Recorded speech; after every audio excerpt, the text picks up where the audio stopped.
नमस्कार विद्यार्थी मित्रांनो. माझे नाव समीर कमलाकर सताळकर आहे. मी एक इंग्रजीचा शिक्षक आहे. सांगली शहरातील पत्रकार नगर येथे मागील 20 वर्षापासून मी विविध स्पर्धा परीक्षेला बसलेल्या विद्यार्थ्यांना इंग्रजी विषयाचे प्रशिक्षण देत आलेलो आहे. विशेष करून माझ्याकडे येणारी मुले ही MPSC परीक्षेसाठी तयारी करत असतात आणि विविध MPSC मार्फत घेतल्या जाणाऱ्या विविध स्पर्धा परीक्षांमधील इंग्रजी विषयाची तयारीसाठी मुले माझ्याकडे येतात आणि मागील 20 वर्षापासून अखंडपणे मी मुलांना इंग्रजी विषयाचं प्रशिक्षण देत आलेलो आहे. आनंदाची गोष्ट, अनेक विद्यार्थी आज माझे विविध पदांवर कार्यरत आहेत. माझ्याकडून माझं भाग्य आहे की मी त्यांना इंग्रजी विषय शिकवू शकलो. तर इथून पुढे माझ्याविषयी जास्त न बोलता मी सरळ तुम्हाला इंग्रजी MPSC साठीच्या इंग्रजी विषयाची तयारी इथनं पुढे मी तुम्हाला ऑनलाईन करण्यास मदत करणार आहे आणि त्याचाच पहिला धडा मी आज तुमच्या पुढे मांडलेला आहे.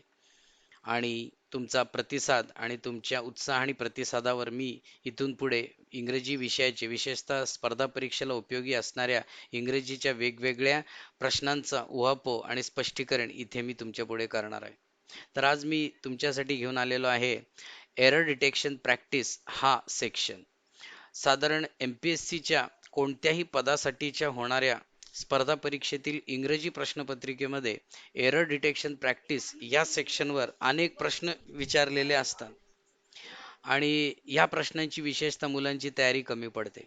तर ह्या सेगमेंट पासून, या सेक्शन पासूनच विद्यार्थ्यांनो मी तुम्हाला शिकवायला सुरू करत आहे. तर चालू करूया.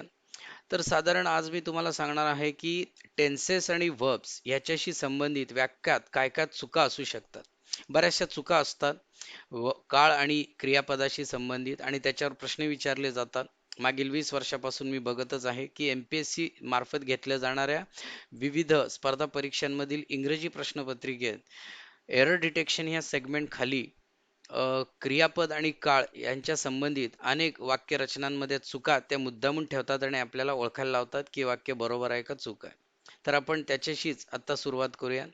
तर टेन्सेस आणि वर्ब्स याच्याशी संबंधित वाक्यामध्ये काय काय चुका असू शकतात आणि त्या कशा ओळखाव्या हे आपण आज बघूया. तर पहिले एक वाक्य बघा, मी तुमच्या समोर देतोय आणि हे वाक्य आहे विद्यार्थी मित्रांनो अर्थात चुकीचं आहे. त्याच्यामध्ये काय चूक आहे, रचनात्मक दृष्ट्या आणि व्याकरण दृष्ट्या हे वाक्य कुठे चुकलंय हे तुम्ही ओळखायचा प्रयत्न करा. अर्थात काही क्षणात मी त्याचं उत्तर आणि स्पष्टीकरण तुम्हाला देणारच आहे. तर विद्यार्थी मित्रांनो वाक्य तुमच्या समोर आहे, she is often coming late to the class these days. ती आजकाल वर्गात उशिरा येत आहे. तर हे वाक्य चुकीचं आहे. का? तर पहिलं आपण याचं उत्तर बघूयात आणि मग मी तुम्हाला स्पष्टीकरण सांगतो. अर्थात हे वाक्य व्याकरण दृष्ट्या चुकीचं आहे कारण यामध्ये काळाचा एक चुकीचा वापर झालाय. मग तो काय आहे आणि या वाक्याचा काळ काय असायला पाहिजे होता, मग या वाक्याची दुरुस्ती काय? तर हे बघा, बघूयात. तर वाक्याची दुरुस्ती अशी आहे. योग्य वाक्य आहे, she often comes late to the class these days.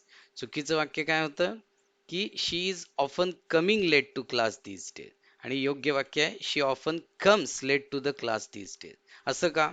कारण की तिची वर्गाला येण्याची क्रिया ही नित्य नैमितिक आहे, नेहमीची आहे. आणि व्याकरण काय सांगतंय आपल्याला, खाली त्याचं स्पष्टीकरण आहे की जी क्रिया नित्य नियमितपणे घडत असते त्या क्रियेचे वर्णन व स्पष्टीकरण नेहमी आपण साध्या वर्तमान काळात करतो, म्हणजे करत असतात. म्हणून हे वाक्य इज कमिंग असं, शी इज ऑफन कमिंग असं अपूर्ण वर्तमान काळात न घेता शी ऑफन कम्स असं साध्या वर्तमान काळातच घेणं उचित आहे.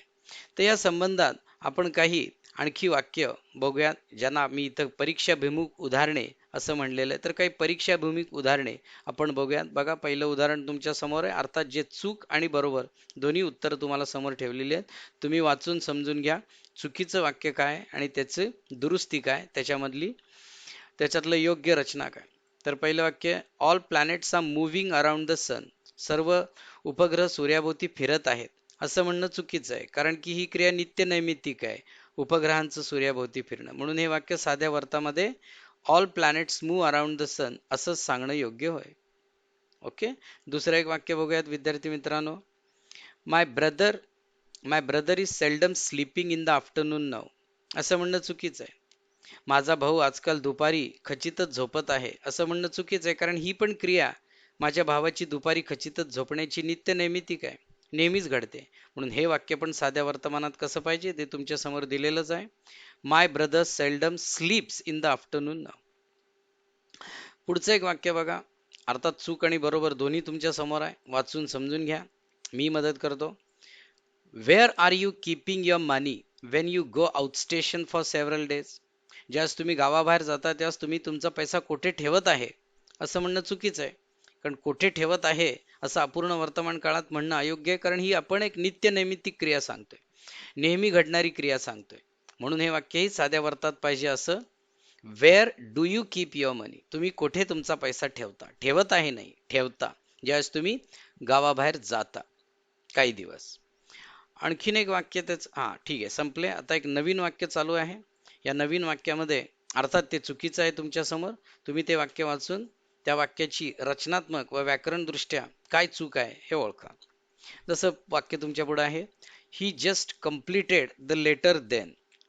He just completed the letter then, हे वाक्य कुठे चुकलंय, व्याकरण दृष्ट्या काय चुकलंय या वाक्यात? रचना चूक आहे, व्याकरण चूक आहे, तर हे वाक्याचा काळ चूक आहे.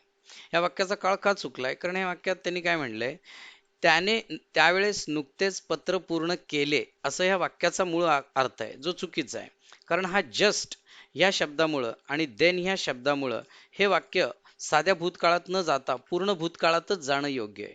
म्हणजे वाक्य असं न होता असं म्हणणं योग्य आहे. तुमच्या समोर त्याचं उत्तर आहे असं, he had just completed the letter then, त्याने ते पत्र त्यावेळेस नुकतेच पूर्ण केलेले होते असं. तर थोडक्यात काय, वाक्यामध्ये जस्ट आणि देन हे दोन ॲडव्हर्ब्स असल्यामुळे हे वाक्य साध्या भूतात त्याने नुकतेच त्यावेळेस पत्र पूर्ण केले असं न म्हणता ते पूर्ण भूतकाळामध्ये त्याने त्यावेळेस नुकतेच पत्र पूर्ण केलेले होते असं म्हणणंच योग्य होय. आणि तुमच्या समोर त्याचं योग्य उत्तर. ठीक आहे. तर एक महत्वाचा नियम इथे लक्षात घ्या, आणि तो म्हणजे असा आहे की तुमच्या समोर त्याची रचना पण आहे.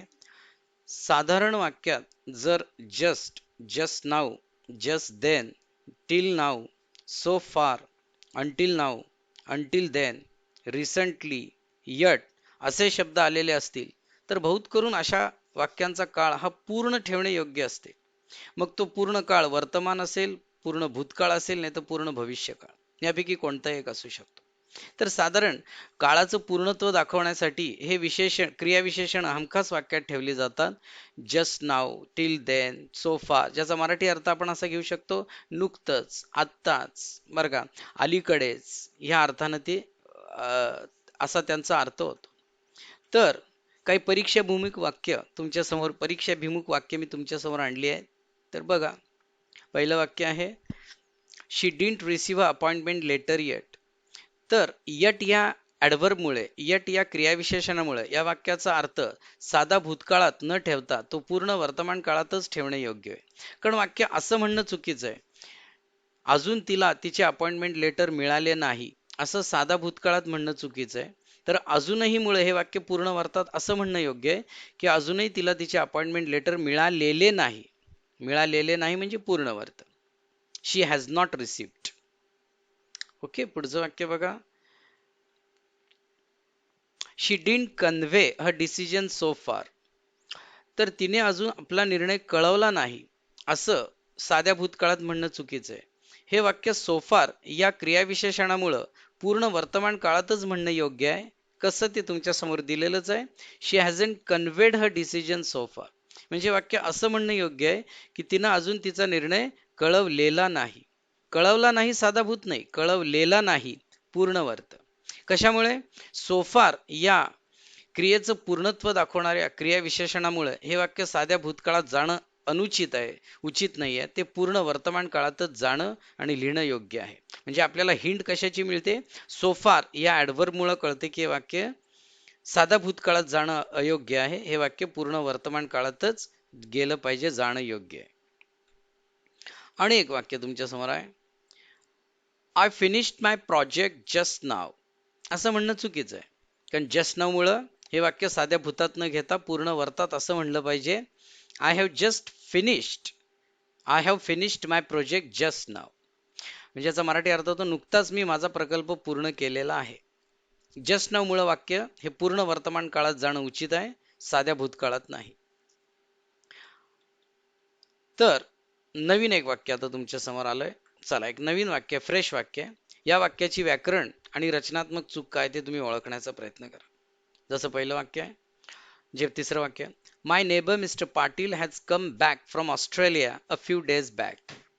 माझे शेजारी मिस्टर पाटील काही दिवसांपूर्वी ऑस्ट्रेलियातून परत आलेले आहेत असं म्हणलंय. या वाक्याची चूक आहे, बघा चूक. हे वाक्याचं दुरुस्ती आहे अशी, my neighbour mister Patil came back from Australia a few days back. तर असं का झालं? तर असं त्याच्यामुळे झालं कारण या वाक्यामध्ये फ्यू डेज बॅक हा भूतकाळ दाखवणारा वाक्यांश आहे. फ्यू डेज बॅक म्हणजे काही दिवसांखाली, हा भूतकाळ दर्शवणारा वाक्यांश असल्यामुळं हे वाक्य हॅज कम पूर्ण वर्तमान काळात येणं चुकीचं आहे. ते साध्या भूतकाळातच किंवा भूतकाळाच्या योग्य उपप्रकारातच घेणं योग्य आहे. म्हणून हे वाक्य आपण साध्या भूतकाळात घेतलं. तसंच एक नियम त्या दृष्टिकोनातून लक्षात घ्या, तुमच्या समोर लिहिलेला आहे.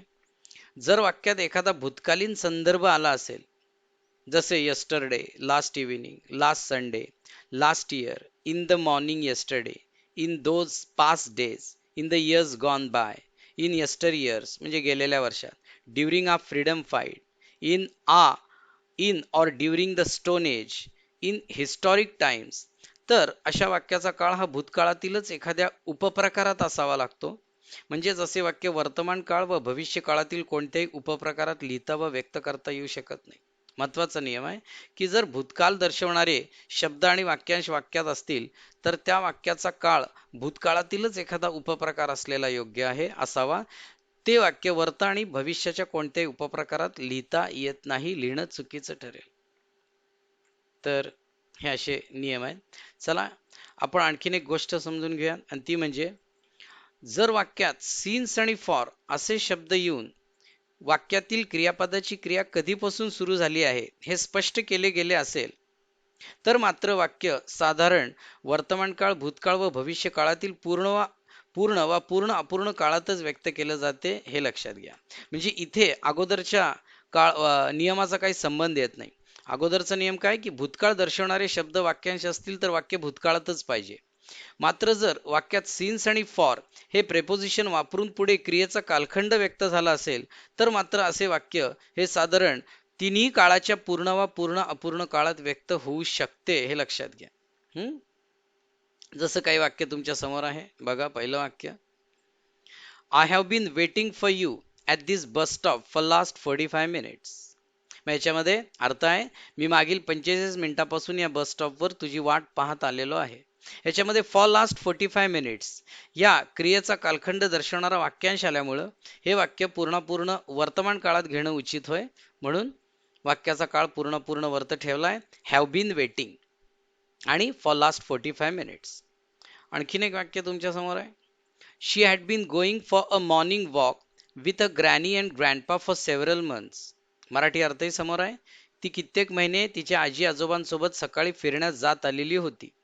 तुम्हाला एवढंच सांगतो की हे वाक्य पूर्ण भूतकाळात घेणं काय योग्य आहे, कारण या वाक्यामध्ये फॉर सेव्हरल मंथ्स हा क्रियेचा कालखंड दाखवणारा वाक्यांश आल्यामुळं हे वाक्य भूतकाळाच्या पूर्ण काळात ठेवणं म्हणजे पूर्ण भूतात ठेवणंच योग्य होय.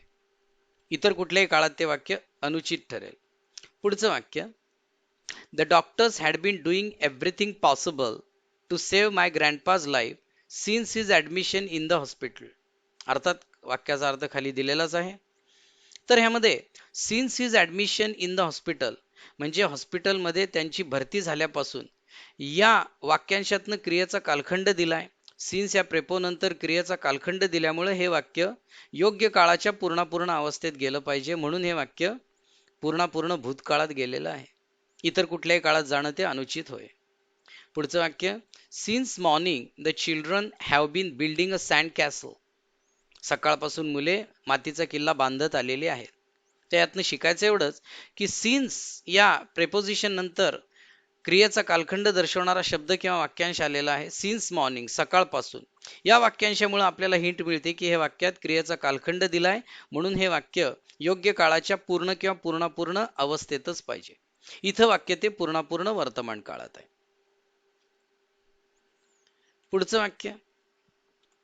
पुढचं वाक्य विद्यार्थ्यांनो, my uncle has owned this huge plot of land in the city for many decades. याचे कित्येक दशके माझे काका या भल्या मोठ्या भूखंडाचे मालक होते व राहिलेले होते. याच्यामध्ये फॉर मेनी डेकेड्स या क्रियेच्या कालखंडामुळं हे वाक्य पूर्ण किंवा पूर्ण काळातच असणं उचित होय. त्यापैकी या वाक्याच्या एकंदर अर्थानुसार हे वाक्य पूर्ण भूतकाळात घेतले गेलेलं आहे. अर्थात हे वाक्य पूर्ण वर्त पूर्ण भविष्यातही घेतलं जाऊ शकतं, पण इथे अर्थ भूतकालीन असल्यामुळे वाक्य पूर्ण भूतकाळात घेतले गेलेलं आहे. तर विद्यार्थ्यांनो, हा माझा पहिला व्हिडिओ आहे. तुम्हाला कसा वाटला ते मला नक्की सांगा. जर तुम्हाला आवडले असेल माझं शिकवण्याची पद्धत तर मला प्रतिक्रिया कळवा, आणि मी याच्यापुढे असे अनेक असंख्य व्हिडिओ जे तुम्हाला इंग्रजीच्या वेगवेगळ्या क्लिष्ट भागांना सोप्या साध्या पद्धतीने समजून दिले जातील त्या पद्धतीने टाकणार आहे. तर नमस्कार.